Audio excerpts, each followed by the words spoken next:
Back out there playing after a 10-day, time without playing. I think you could see some kind of spotty play. I thought we did some things really well in segments. Still searching for that really clean 40-minute game. But I thought for the most part our effort was really good. I thought our ball movement when we moved offensively was really good. And obviously I thought we shot the ball pretty well again from three. Certainly the turnovers were a problem, and I guess our walk-ins felt like they needed to get in on the party when they got in at the end, because each of them had one. So good win against a scrappy team. I was playing with a lot of pride, got a lot of respect for Coach Martin, who I got to know through the Huggins and Frank Martin tree. He's going to build a team that's competitive, and just happy to get out there with a win and look forward to getting better tomorrow. I asked Q about this. It looked like, I think, the score was still tight. They had come back after the half to tie it. About 16 minutes left. He got a foul off a missed three, then got a steal, went down. It's almost like he said, look, enough of this. Let's just, and that's kind of when from that point on, you guys just kept building it. Yeah, I mean, I think it's becoming clear that kind of there's a little bit of establishment of a sort of a hierarchy amongst our team. Javon's clearly our best player all around. Bryce is probably going to end up being our leading scorer because of the way Javon plays, and he's more facilitator minded. But I don't think there's any question who our emotional leader is and who kind of drives the energy of our team. And it's Q, and it's good that it's Q because we ask him to play a role that needs to play that way in terms of being a defender, a hustle guy, a rebounder on both ends of the floor. And so I'm glad he's embraced that, because it's not a role that many people want to embrace, because everybody wants to be the guy that's creating the shots and making threes. But he's starting to find that he can have success doing those things without necessarily having a bunch of plays run for him. Getting a double-double and being the highest plus-minus guy without us really running any plays for him is pretty impressive. And it's something we needed to continue, because there's going to be guys that we'll look at him and say, hey, I don't need you to focus on offense at all tonight. I need you to really lock in defensively and rebounding. And he's shown his ability to do it.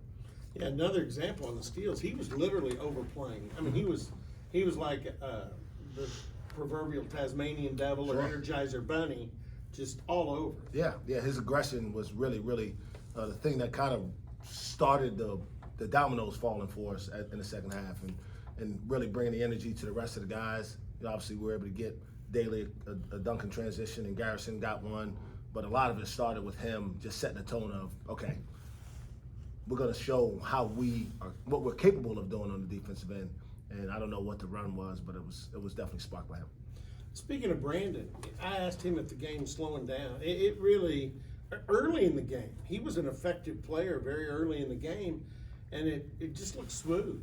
Yeah, I mean, he's got a high skill set for a guy. He's still really learning the game, and obviously playing 12 college basketball games isn't enough to feel totally comfortable, but he's much more comfortable than he was when he didn't score at all in his first college basketball game on November 6th. So thought he was still a little bit too passive early in the game, which led to some turnovers. And I think a product of it is he caught the ball late in the shot clock a couple times, and he doesn't like to turn the ball over at all. So he got more comfortable as the game went along. We still need him to continue to be aggressive, rebounding the basketball, defending in pick and rolls. And then when he has opportunities to finish, we got to get him to convert some of those and ones a little bit better. Not every hustle guy is 6'5", 220, and as skilled as he is, but what could his ceiling be, considering that he's got the mindset, he's got the body, he's got the skills to do what he can do? Yeah, again, I try not to play the game because I don't know. I don't want to put a cap on it. He's become a better shooter.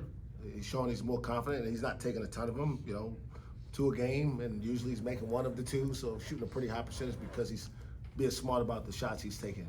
But his rebounding and defensive energy has to be the thing that carries his game, because he's the one guy who can really impact the game that way for us. Again, last year's team had multiple guys who could do that, so he was kind of lost because he wasn't able to find his own identity within that. But I think embracing that for this particular roster is really, really critical. Where it goes, I hope he can take it as far as the game allows him in terms of this high up, because those guys are valuable at every level of basketball. When I'm talking about the NBA, overseas, people are looking for guys like Keon because every team already has a Tatum, every team already has a Shea, every team already has a Durant, and they need guys like Q to fill those other gaps. Like a Lou Dort, for instance, who can be kind of that undersized guy who can guard multiple people, can be comfortable making an open shot, but you don't necessarily have to run your offense through them to be effective. I wasn't here the other day, but I read where you asked the guys to go home and kind of get away from it, kind of cleanse everything. And when you got them back, did you feel like you got some renewal opportunities? Yeah. I thought the guys came back revived, and the only bad part is this time of year, especially as you travel, there's some illness that kind of floats around. It's kind of permeating its way through our team a little bit. Jamiron Q was actually first, which was my biggest concern if we weren't going to have him. But he was sick the day we got back, wasn't able to practice for a day and a half, and then Jamiron was affected, and then it hit Isaiah yesterday morning. But it seemed like it's been kind of a 24, 36-hour deal with that. So hopefully, it won't hit everybody, and certainly doesn't hit too many guys at once. But other than that, I thought their focus has been good. We've been talking about using this week to really prepare ourselves for Big 12 play.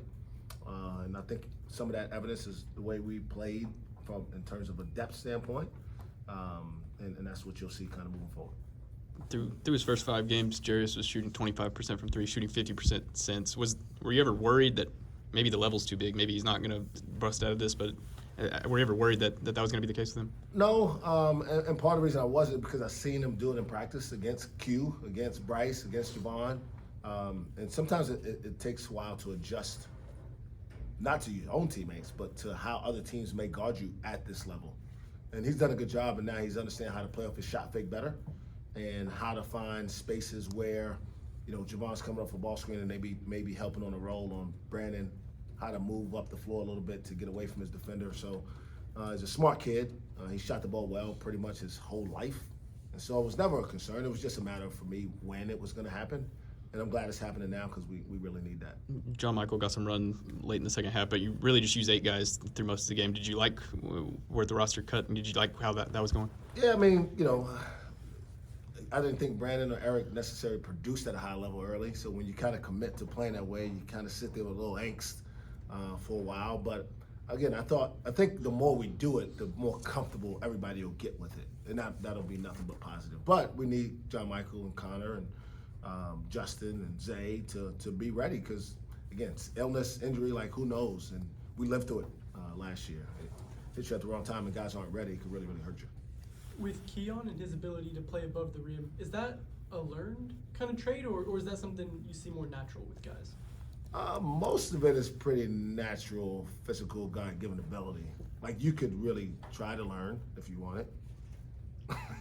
I've tried. There you go. So, but there's also a mindset of it because there are a lot of guys who have that ability who don't necessarily, because to do that you have to be willing to play within the fray, so to speak. You got to be willing to get in the mix with other bodies because there's usually a lot of traffic in there.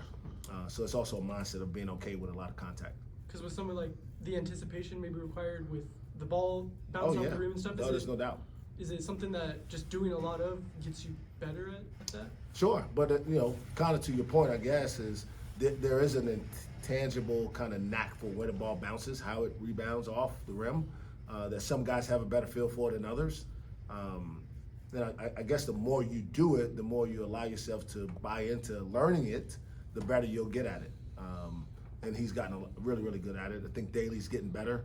And I think I said it the other day, like there's some 6'4", 6'5", really good rebounders, and there's some guys who are 7'2" that aren't very good because they don't anticipate, they don't have the hand-eye coordination or see where the ball's gonna bounce. And they don't necessarily react as well either to the ball bouncing. So it's definitely not all just natural size and athleticism. There's a combination of both. You mentioned wanting to play this team because of that pressure. What can you learn through film study or whatever with the 23 turnovers that you guys had to know? Yeah, a lot of it was we just weren't cutting to the ball well enough.